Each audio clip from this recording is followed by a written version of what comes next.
That's what we're going to do. We're going to kick this off in the upper left-hand side to start us off. The red Terran player is ByuN. Best of 3, all the way until we get to the qualifying match. Qualifying match is then best of 5. As in the bottom right-hand side, the blue Zerg player. Let's hear it if you're cheering on from the Afrika Freaks, Armani.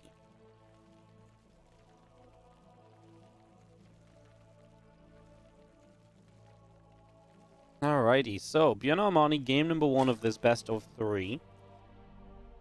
We get ready to kick this off, and we'll see where this one goes. ByuN, obviously, I think has shown us that he's got pretty darn good TvZ lately. Armani is always one that you can never count out, though. You know, Armani's always a player that, you know, one day he will just show up and be absolutely top-notch, can compete with pretty much anybody, and then, you know, not even one day, but like one game he looks like this, and then the next game along, it's like, wait, that's the same guy? Like, that's the same Zerg we just watched beat up this guy in game. Like, what's happening? Like, what is that? And Armani just has that lack of consistency, I suppose. And yeah, I guess overall, some days are definitely better than others. So we'll see which Armani shows up today. Needs to be a good one if he wants to try and take down ByuN. As you do see ByuN coming down. See the natural expansion. We'll get a few minerals. And we'll prepare to put down the command center. Pretty standard, pretty simple at the moment. Pretty much everything we expect in a TvZ so far. Reaper as well. Now, ByuN was not always the biggest fan of Reapers in the last couple of weeks. We saw a lot of Reactor first, Marine first openings. A lot of things that just didn't revolve around a Reaper early game. In multiple matchups as well, TvP and TvZ. So, seeing him open with the Reaper here, just looking for some scouting information. Obviously, you can put that pressure on from the start. Against the Zerglings, and then of course continue on toward the Creep Tumor when it comes down the first time. As our Reaper makes its way all the way down the right side, is going to show up into this natural and is going to drop a grenade. Going to bop a few drones over to the side, and Lings will start to move forward to try and fight this. Lings doing a bit more, or taking a bit more damage as the Lings will move forward yet again now, and still trying to get in on top of that Reaper. As now we see a grenade going down, bops a drone up into the sky just slightly, and a queen at the front as well to try and push this Reaper back. So a bit of back and forth at the moment. Again, nothing really out of the ordinary, pretty much everything as we expected to be, as we do have a third CC on the way from ByuN. So really is pretty much the epitome of, you know, gold, solid, standard play, very just straight up. There's a second barracks, though, behind the third CC, and again, I mean, nowadays this is very standard as well. It's built to look like a starport. It's built to look as though it wants to swap onto this barracks add-on, which is a tech lab. So maybe that tricks an Overlord. If, like, an Overlord dives and he dies before you can click on it, I don't think you're going to realistically be able to get all the way through here as Armani with this Overlord, but we'll see what he can try and do. He's going to see Stim starting anyway, so yeah, this barracks is just in a bit of an odd spot, right? Because it looks like it's about ready to swap onto this tech lab. He is just going to swap it to the reactor. He's just going to move toward a 2-1-1 follow-up from the 3CC. So he's going to go straight into, after just 2 Hellions, just 2 racks of Marine production. There's the starport now underway. We'll get a reactor slap bang on that factory as well.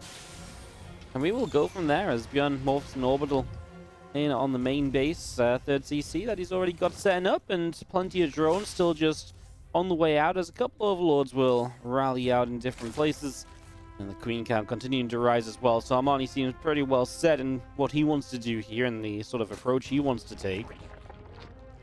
We'll see a little bit of creep from Armani going out over the left-hand side, and the Reaper and a couple of Hellions will continue to make their way down to the bottom right. Try and see what else they can get up to. Stimpak's about halfway done here from ByuN, and the medevac is on the way as well. So it's just one medevac. Reactor's not done yet. Is he going to go into more Hellions, or does he just want to build one medevac? No, it's going to be more Hellions. Okay, and then it's going to be an armor as well. So it's going to be like a really powerful attack off 3 bases. It's almost disgusting that you're going to land your third CC at 5 minutes, and then at, you know, like 5:30 in the game, you're going to hit with Marine, Stim, Hellbats, and a meta. You know what I mean? Everything lines up so aggressively well in this build. And right now, Armani's not doing anything to really cope with it. You know, you don't necessarily need Bane lanes to deal with, like, a delayed... Oh my god, he's going to go Roaches as well. Well, roaches would be fine if you made your way toward roaches anytime soon, but roach roar and dropping now, that's way too late. The problem with this is that he's less likely to make lings because he's obviously not thinking about using lings in the future of this game. I'm not sure how much that Zerglin actually got to see. You need so much right now. Armani might just be dead. So Overlord gets pushed to the side. ByuN says, I don't care. I'm just going to make a move. Drones already evacuate off of the third base, so ByuN can just sit and kill the third. And I mean, that's already winning damage, basically. So, wow, he's going to get rid of this third base. I mean, in a way, he might even be able to get more done. Some lings actually pop out here. Is Armani going to try and save the third? Well, he comes down and deals some damage. He doesn't try to save the third base necessarily. 2 more Hellbats morph in, and just being kind of careful with where he's chasing. One Marine goes off to the left side, chasing some lings. Plenty of lings made. Armani has money to build a lot of roaches as well, so that's great and all, but he just lost your third base, so all of these drones have not been mining this entire time. They're now still not going to mine properly because this base isn't finished, so you're going to long distance mine at best. And look at the income advantage that swings in ByuN's favor. Who knows that this is the only other option for a base right now, so he knows where this has to be. He's going to find an Overlord as he enters, and that's going to be Armani. Not quite supply block, but he's getting close to it, considering he's in a world where he probably is going to be making a lot of roaches. Being supply blocked or close to being supply blocked is not pretty. Man, the lings just can't fight this. Not with that amount of Marines and Hellbats. A little bit too greedy from Armani. He didn't quite respect what he saw early. He never actually scouted further into the base. Wow. I didn't realize. I thought he kind of knew about the second racks, but he turned it around and he didn't actually scout to see the second racks and to figure out what this build is. Now, ByuN maybe stuck around here a bit too long. He lost his medevac in the previous fight. And without a medevac and no healing, you're generally not going to do much else. As it did keep the pressure up, though, and it has kept these drones from mining for even longer. And again, behind this, you just can't take damage to this as Armani, because behind this, ByuN has a third command center. He has this economy already. And look at ByuN, he just drops a 4th CC. Okay, well, I'm not so sure about a 4th CC in a world in which your opponent is clearly starting to make roaches, and you kind of know that you are... you kind of know that you've put him into a very dangerous spot where he needs to get something done.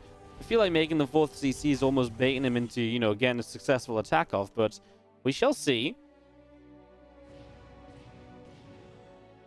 There's Marines, couple Hellbats in the center. Of course, too many units here to lift up and save via medevac, so you've got to be a little bit careful with how you approach this. As ByuN remembers there was an Overlord here earlier, comes back and hunts it, and he's going to find another one down this side.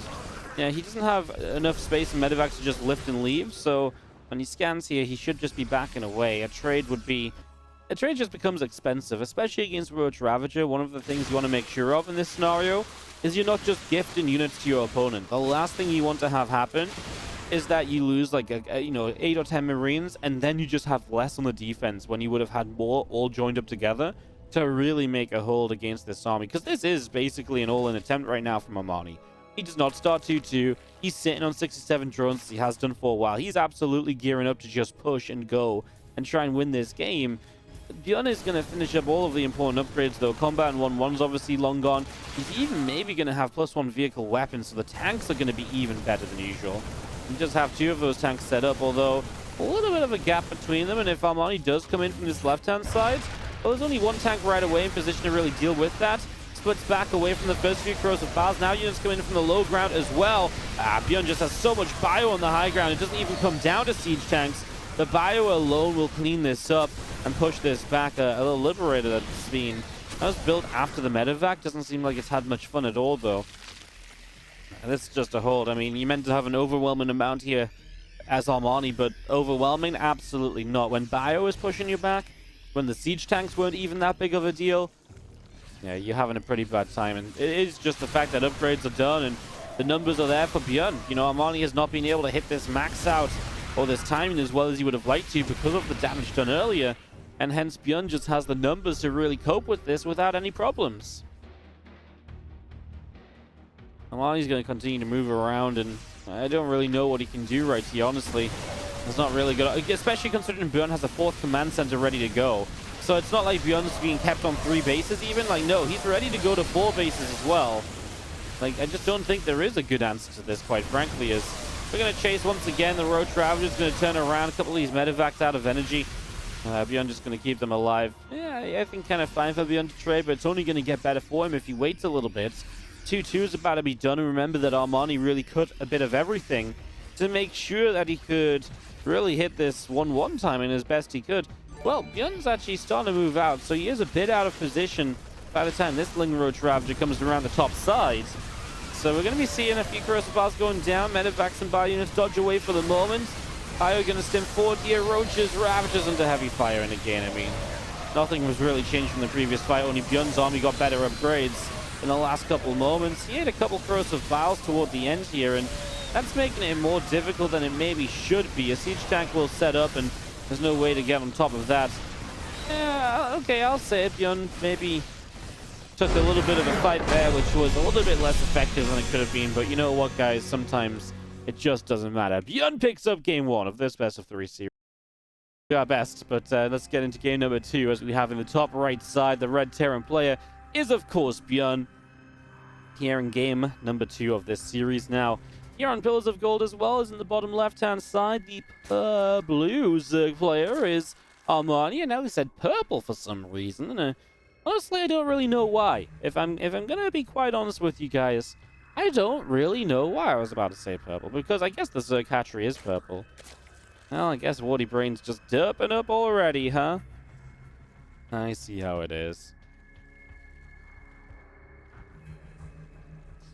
I see how it is. Okay, so Armani moving out through the bottom side of the map with his Overlord.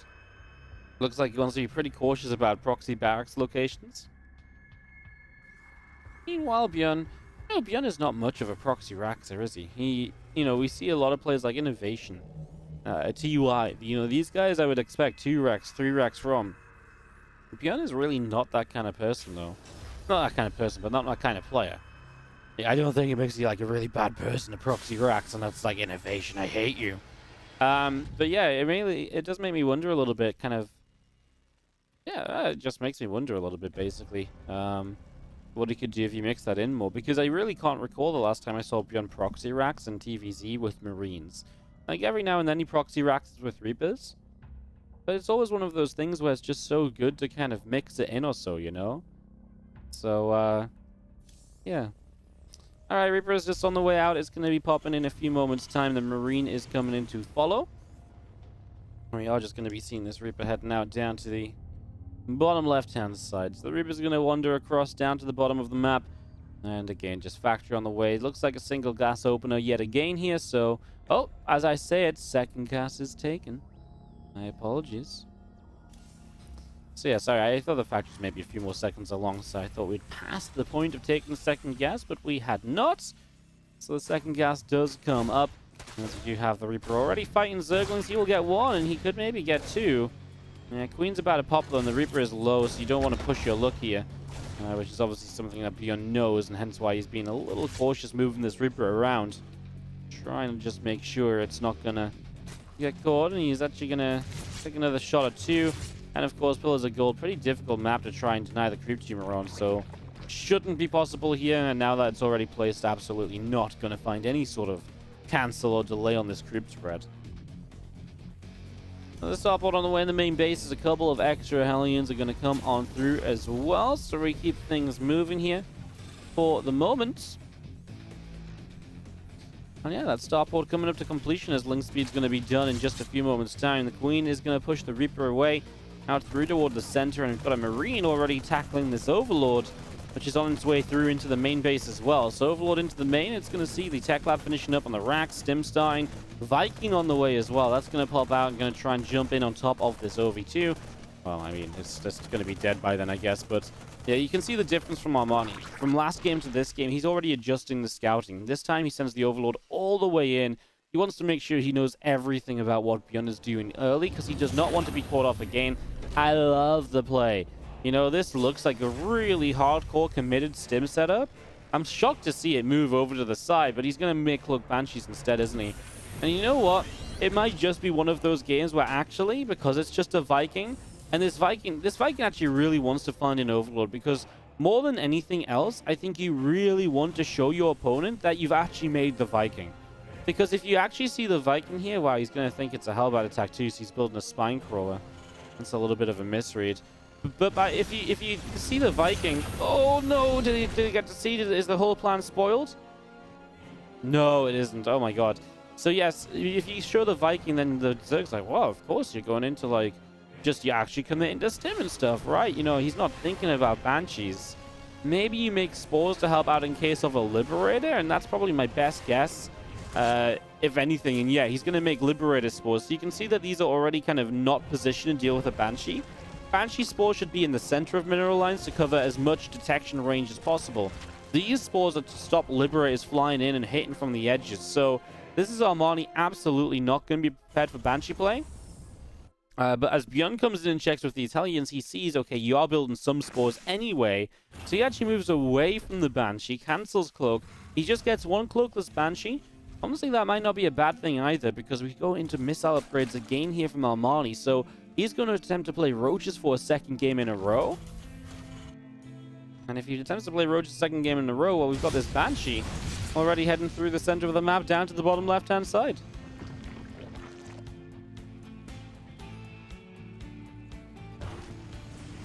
Hellions joining up. We do have the Viking just overhead, and we have got the Banshee of ByuN. Gonna make its way in toward this main base in a moment or two. Les about halfway done. Spores have relocated themselves to be in better positions to deal with everything that's going on here. And we do just have the Viking picking away, chipping away at this Ovi. It's gonna take a few shots. Queen's gonna get the transfusion to keep it alive. And now the Hellion's gonna rotate back out the right-hand side. As the left finishes up here, missiles and carapace coming through as well. I'm just going to go down that bottom right corner. As you have a Viking to the far right as well, also looking to see what's going on. And a lot of Lings down at the bottom. I'm going to move around here too. Spankful are going to start hitting the Hellions. So Hellion's taking quite a lot of damage. Hellion will go down already. And 1-1 missile upgrade still coming through the Roach speed. Only just saw it though. So if you want to hit a timing here, yeah, the missiles upgrades are going to be done well before Roach speed. So if this is just planning to be 66 drones and go, well, I don't like it right now. Ling's over here not going to have a good time either. And ByuN has also gone straight into tank production, so he will have siege tanks to help him out defending on Pillar of Gold. That's the map. It's pretty choky moving into either of these spots. Generally, the Roaches are going to probably come down this ramp, and attack in here and here. So that's generally the plan. So tanks along this sort of line are important, but you can't ignore the fact that maybe Roaches could come in from the right-hand side. Problem is that if you come in from the right-hand side, the Terran just backs away into the tank line anyway. If you come in here and the Terran's protecting the right-hand side, you can actually get in toward the natural. Hellions die for just a few drones. And he actually loses the Banshee, which is a pretty big deal, because now you don't have permanent damage output against Roach Ravager that the Roach Ravager can't fight back against. Tell you what though, I think ByuN is the one playing with a lacking amount of information this time around. As we're going to see an attempted run by, ByuN needs to move Marines back and all sorts. You can see he tried to click the depot, but his Marines were on it, and he just didn't have the right chance. He did send the Hellions back though, so there should be minimal amount of SCVs lost. I say minimal. 2 is really not so bad. I'm worried about this push because Ravager and Roaches, like, this is just going to break through this siege tank line in an instant, and ByuN really doesn't know until like now, I'm pretty sure, that this is actually going to be a problem. He is going to save the tank stone. He's actually going to stim away, and he is going to save everything. So you know what, credit to ByuN, he's actually made a pretty difficult position somewhat playable still. He's going to morph in Hellbats, and with 1-1 done, it's really just a question of can he get the units up. Right now his Marines are already hurting as well. You've got to split up these siege tanks. You know that's a big deal. You can't just eat multiple corrosive bowels. We do start to see the Ravagers in the front, by the way. It's a horrible fight for Armani because the Ravagers are in the front. They drop so quickly compared to the tanky Roaches. He just lost so many Ravagers, so he's actually going to keep the tank alive way longer than he maybe should have done. ByuN is still in trouble because all of his reinforcements were stuck in the main base. Oh, ByuN, that was obviously a huge mistake, and Armani's going to be able to crush down on this third base now. Is it enough still is going to be the question. A queen shows up. All the queens are showing up, so some transfusions about to come into play. Just as the Roaches start to get low, ByuN realizes what's happening. He's going to shut down the queens. He's going to get on top of all of the queens, shuts them down, pulls this back. 24 SCVs lost. He's still in a playable position when it comes to workers, as long as he can just survive the Roach Ravager onslaught, which, well, he just eats a few corrosive bowels on top of medevacs. That hurts. The problem is his siege tanks right now are so far back. He's going to have to lift and get out of there and try and defend a different location, which will be the natural expansion Loses one more siege tank though, and again, his defenses are just so far set back. It's probably not going to be enough, so I think Armani has done it here. Again, ByuN was completely in the dark, had no clue that he was being roach ravaged until so late. And this series has really just shown us why that scouting information is so important. And ByuN just really didn't have it this time. Armani didn't have it last time.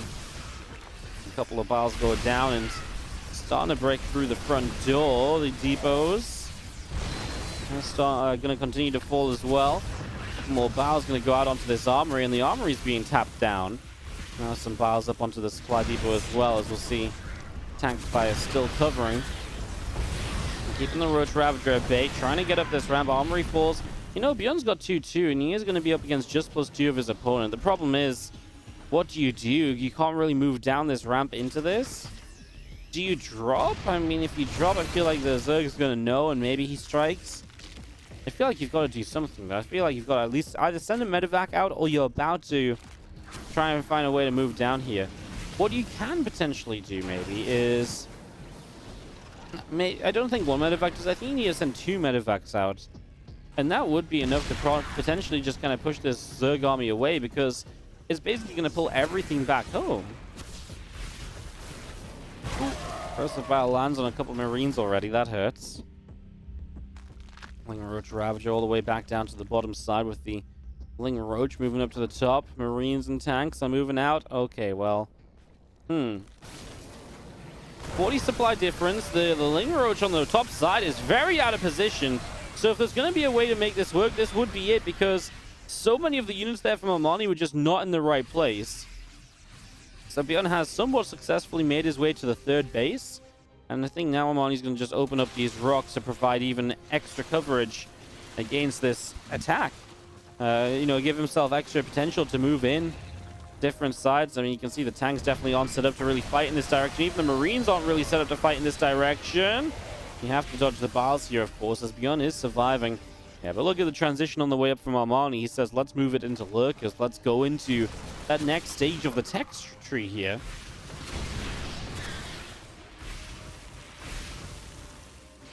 The Traveler's still trying to move through. Marines are going to stem forward, and, well, the tank's definitely doing good damage here. A lot of the roaches being hit. Armani is... Okay, now ByuN's going to send the drop out. He feels like he's maybe got enough of a secure setup that he can continue to chase this away, but Armani might also just notice, where the heck did all of your Marines go? And yeah, it's no coincidence, I don't think, that right now Armani is going to choose to go back home. I think he realizes, right, you're on the map, you're being aggressive. I'm going to come and stop this. And ByuN, he's moving out with 2 big sets of Marines. And maybe the mobility that these Marines give him will give him something of a chance to kind of move around and to get some damage done. The creep spread is kind of lacking. For the kind of game that we've had, remember all those queens went across the map early. For the amount of queens that we've had, the creep spread is really non-existent. You know, it's not very far forward, and yeah, that's just kind of on Armani. He was really relying on this attack to end the game, and now it's not ended the game. He's still in a great position. But blacking the creep, it gives ByuN a chance to get back into the game, right? It's a tool that now he doesn't have to help him defend, so it just gives ByuN a better chance. This was a good split, though, realizing that these attacks were going to come in multi-pronged waves. Once the Roach Ravager fell back, he knew instantly the rest of the Marines were going to waste no time at all in coming across the map and setting up to do, you know, put itself into a really good position. Some Roach Ravager on the left will not really get very far forward as Hydras and Lurkers continue now, and the Bio Army continue to come through. A couple changelings shot down already. And we're going to get rid of some of the creep spread here as well, as the tanks will siege, keep the Ling Roach Ravager away. On the left-hand side, the Marines load, unload, trying to find something. I mean, ByuN is getting closer and closer to being maxed out. The problem is there's Lurkers now on the map, and ByuN's army to fight against Lurkers is basically non-existent. I mean, he doesn't even have... Well, the tanks are good at the moment. He doesn't even have Marauders really in the army, right? And we're actually going to see... Okay, well, Abducts work. That's one way of doing it, and the Viper just about survives as well. I just don't see how you really break Armani here. So now you've got to start thinking about a 4th base, but if you're thinking about a 4th base, the Zerg does finish up the 5th. Maybe if ByuN had immediately built a 4th base, then fine, yes, that can work. But he didn't. He actually didn't build an immediate 4th base at all. He's just continued to say, right, I'm basically all in.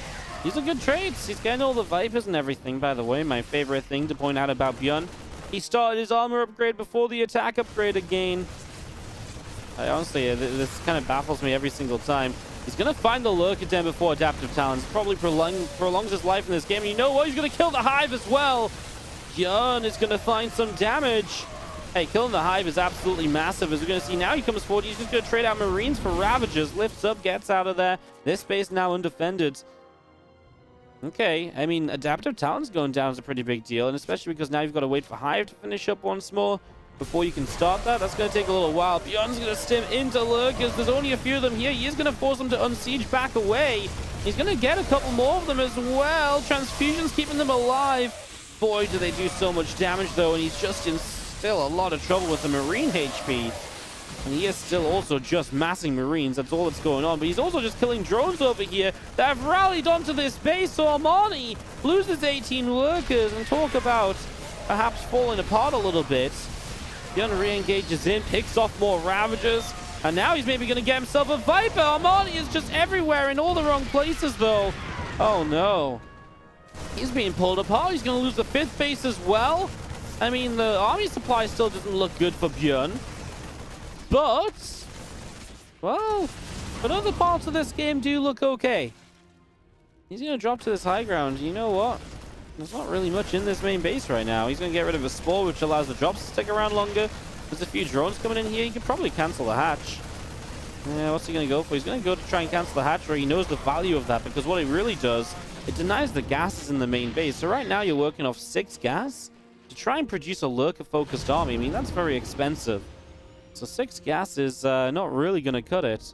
As the main base orbital going to a 4th base location, as ByuN realizes he needs to do something in terms of economy. He is running dry.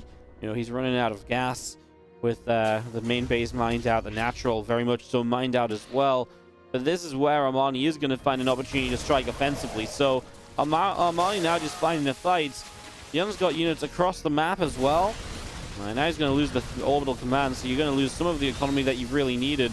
He's losing a lot of SCVs too. He's just got so many drops on the map, and I don't want to say that Armani's got it under control just yet, because I'm not sure that he does. But it is starting to look a lot better for him. Okay, it's good. The army was surging forward here. ByuN is just not going to do enough over here. And an amazing attempt from ByuN to get back in the game. Just unfortunately, as we have got in the bottom right-hand side, and really a sick attempt at a comeback. Just fell that little bit short. And it might seem like it was actually like he was never going to win that, but you know what, like if he holds that one attack there and then he maybe counter drops and deals damage again. I know he barely had an army for it, but like it is within, you know, he's starting to make it look possible.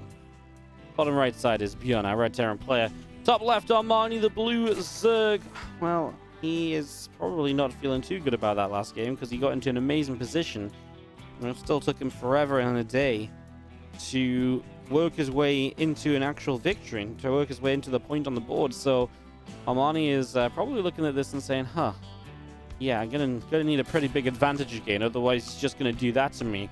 And if he does that to me from me being in a kind of even position, I'm in trouble.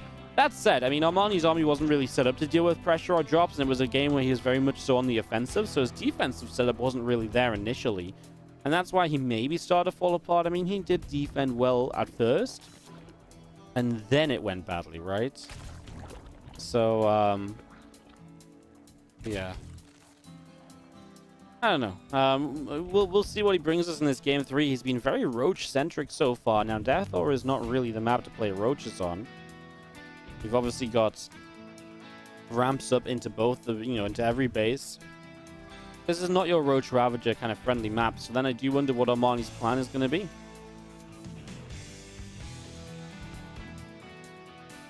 Alrighty.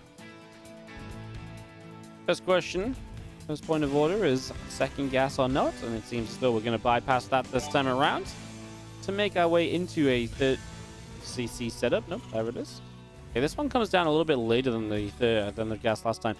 Because the build's different. So apologies. So I'm missing the easy stuff. So the Reaper didn't come out initially. This is actually a 2 Marine opener, slightly faster factory, and that's why the factory is further along before the gas builds, because you've not spent that 50 gas on the Reapers. So my apologies. The little things here. Oh, this isn't good for Armani.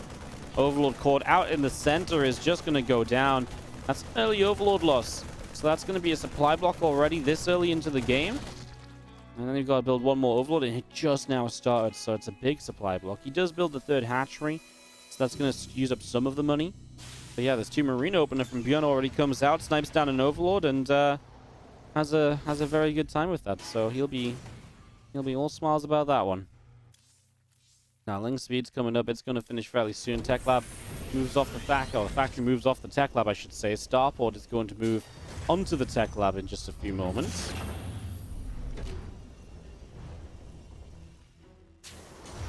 We are maybe just going to go straight at Banshees this time. ByuN has been really good at just continuing to do these Banshee openers. Like, he's been very, very consistent with it, you know?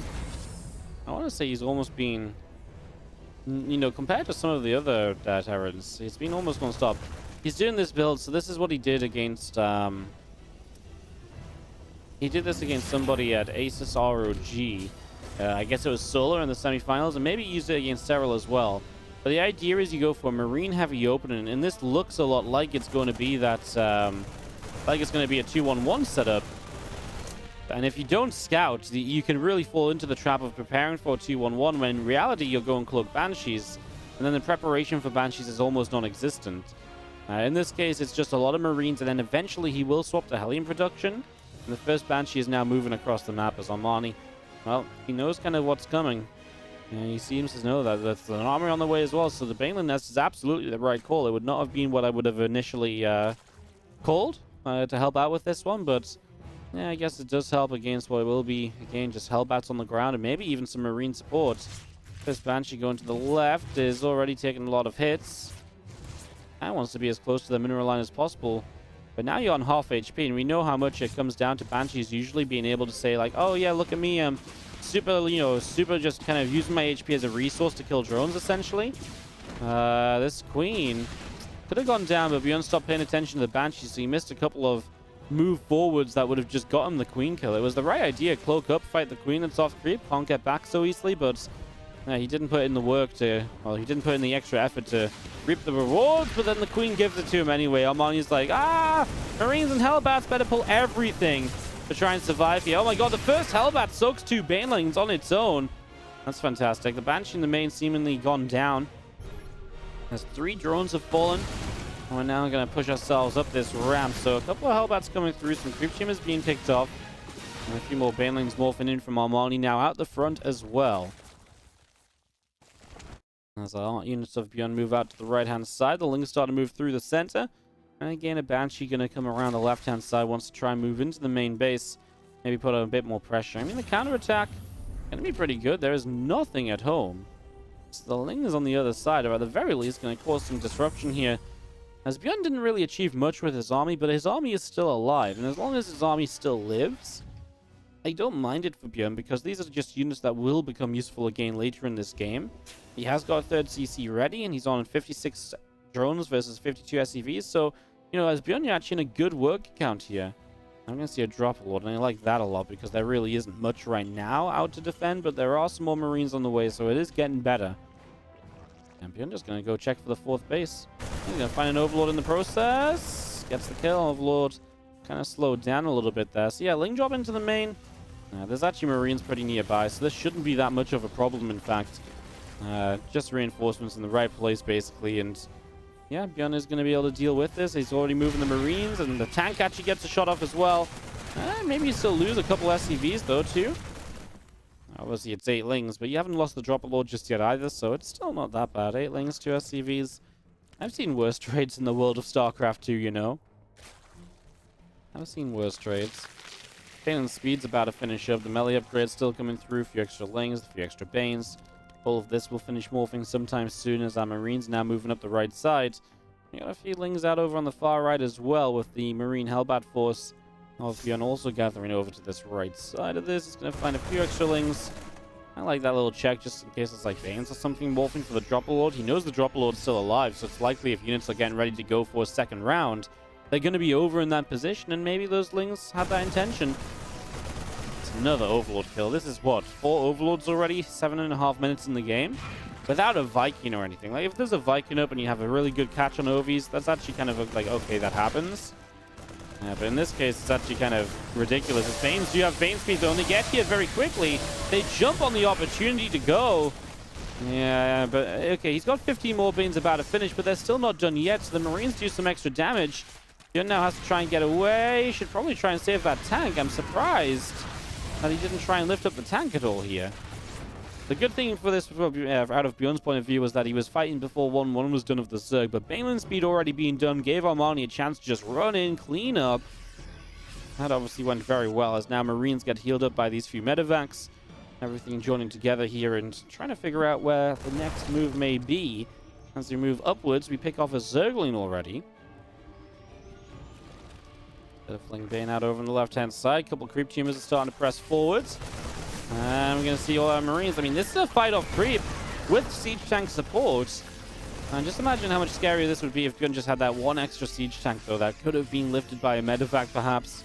Again, you expect it from ByuN because we just know ByuN is that good at micro, right? That's the kind of expectations we have of him. So, yeah, it's a little bit of a shame he doesn't have a second tank. Yeah, he's still putting on so much pressure, though. Now he's got an army moving up the left side as well. I love this. You just put yourself on the mineral line because you know what you can do. You can just lift up and get out of there. The moment you think this is problematic, you target fires down. The Baneland's on the top side, and now he'll leave, but only after he got that much more done. He stims in over here. He's getting a lot of the creep. He's not actually going to get many of the active creep tumors, as he seems to be prioritizing just the ones a bit further forward. He was just looking to keep pushing through. As he kites away, he can maybe scan and get all the active ones as well. So now there is only one line of creep really active on this map, and that's this little portion here. But we are a scan away from seeing a creep spreadless Armani, which really does put you in trouble. It probably was one of the reasons ByuN was able to do so well for a while on Pillars of Gold, just the creep spread lacking in general. And right now, ByuN's just going to keep on stacking up these Marines. And, you know, we had a Spire finish, but there's been zero opportunity for Armani to make use of that Spire. You know, when was he meant to afford Mutalist in amongst all of this? Well, basically never loved that target fire from the tank onto the Banelings. Now they're just that little bit lower in HP, so the Marines deal with them more easily. Armani's just going to type out GG. He's just losing units, man. Like, he just can't win these fights at all. And he knows this is not getting any better for him in the slightest. ByuN is going to win it out 2-1 in the first round.